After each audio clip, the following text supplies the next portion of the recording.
ध्यानं मूलं गुरोर्मूर्ते पूजा मूलं गुरोर्पादं मंत्रं मूलं गुरोर्वाक्यं मोक्षं मूलं गुरोर्प्रभः.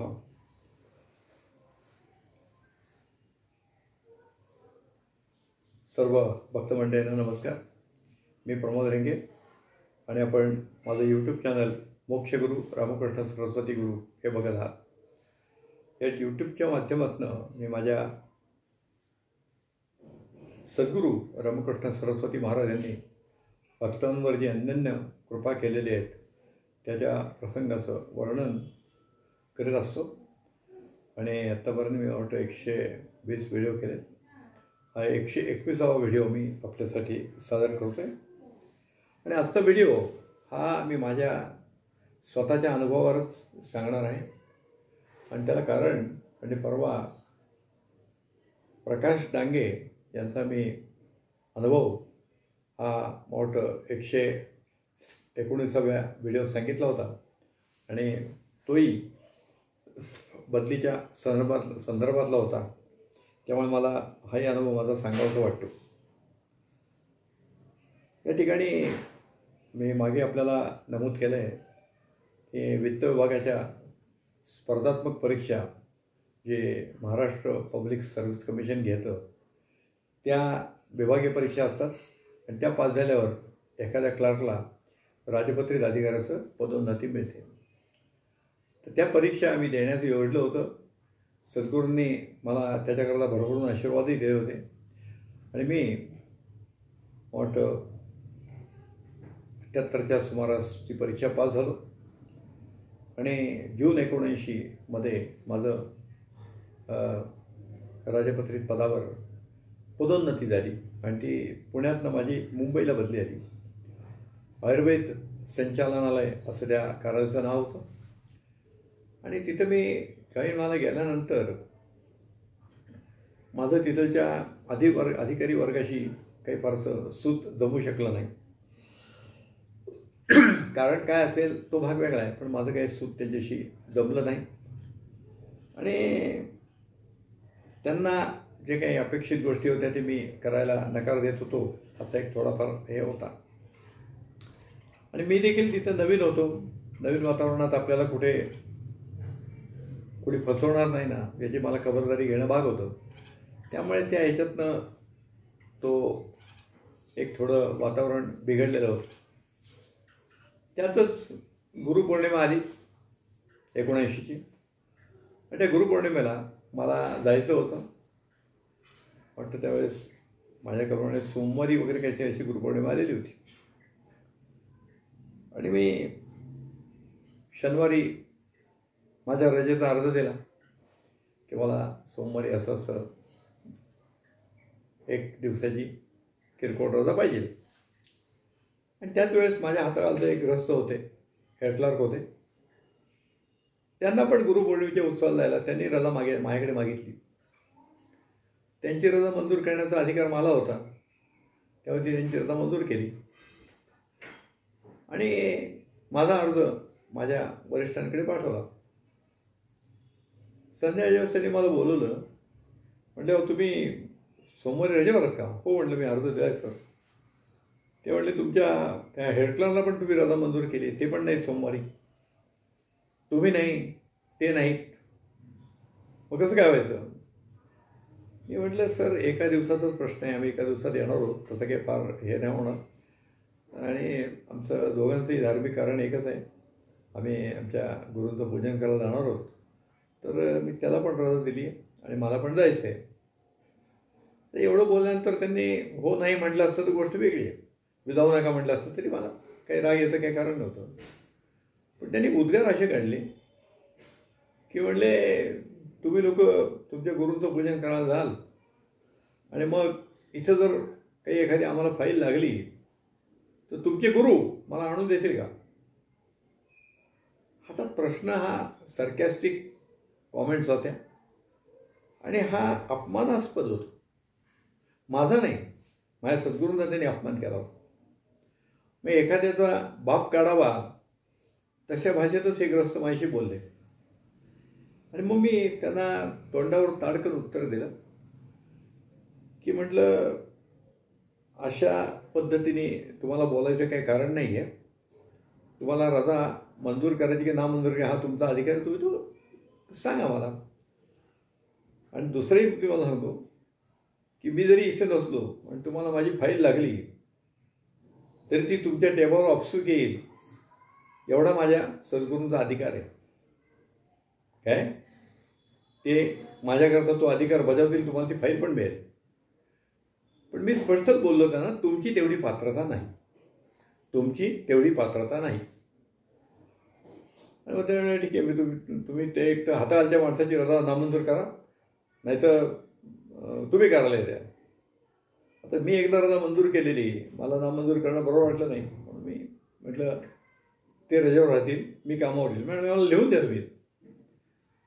सरकारी यंत्रणा असते, लिहून दिलं, मी येईन कामावर सोमवारी.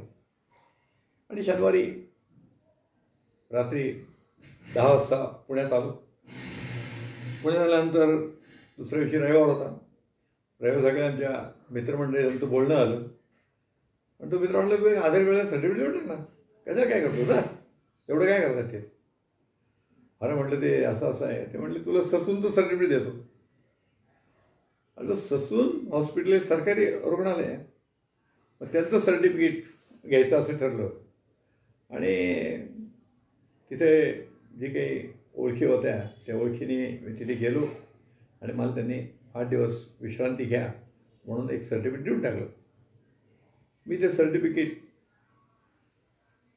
त्या दिवशी त्या विश्रामबागवाड्याचं पोस्ट चालू असतं, त्यामुळे ते पोस्टाने माझा अर्ज आणि सर्टिफिकेट कार्यालयाला पाठवून दिलं.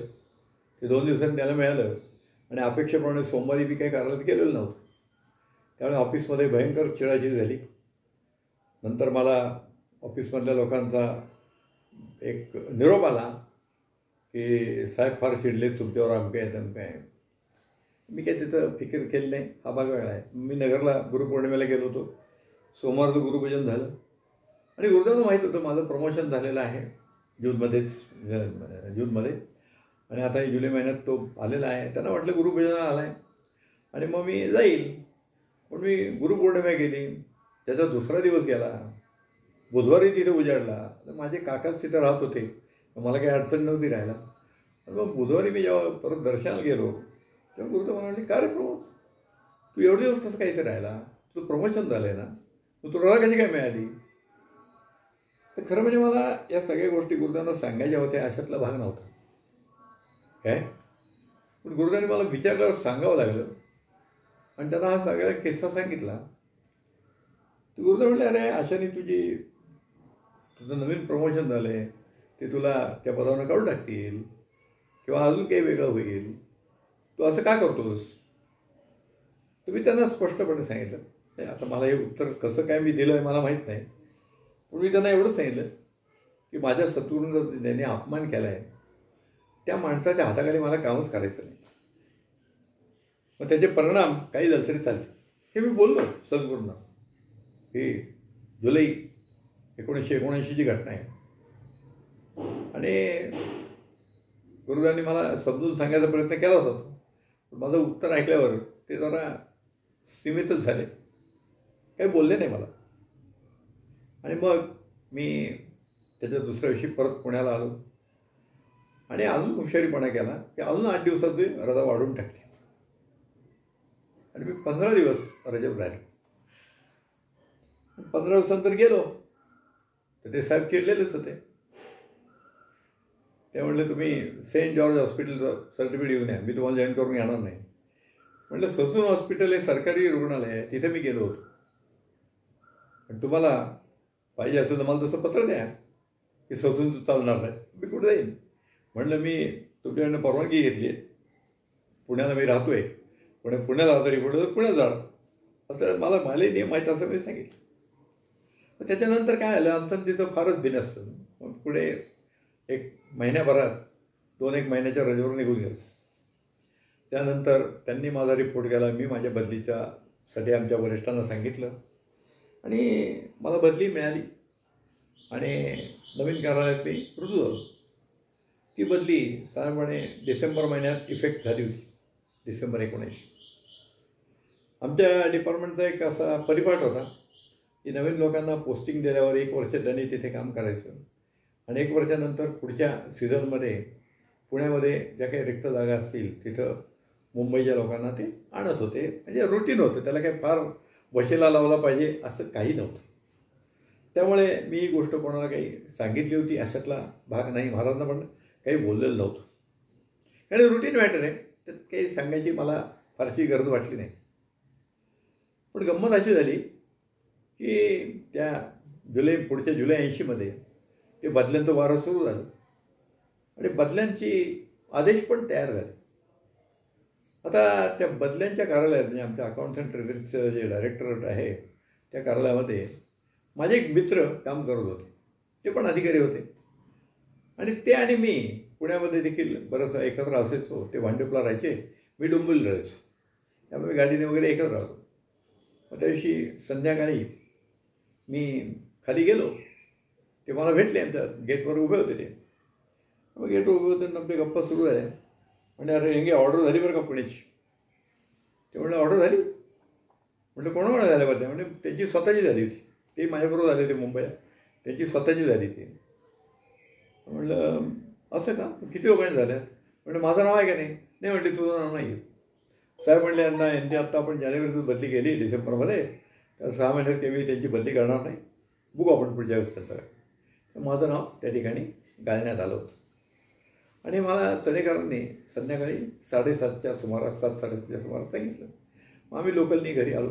ते भांडुपला उतरले, मी डोंबिवलीला गेलो. डोंबिवलीला जाऊन मला 9-9:30 झाले होते.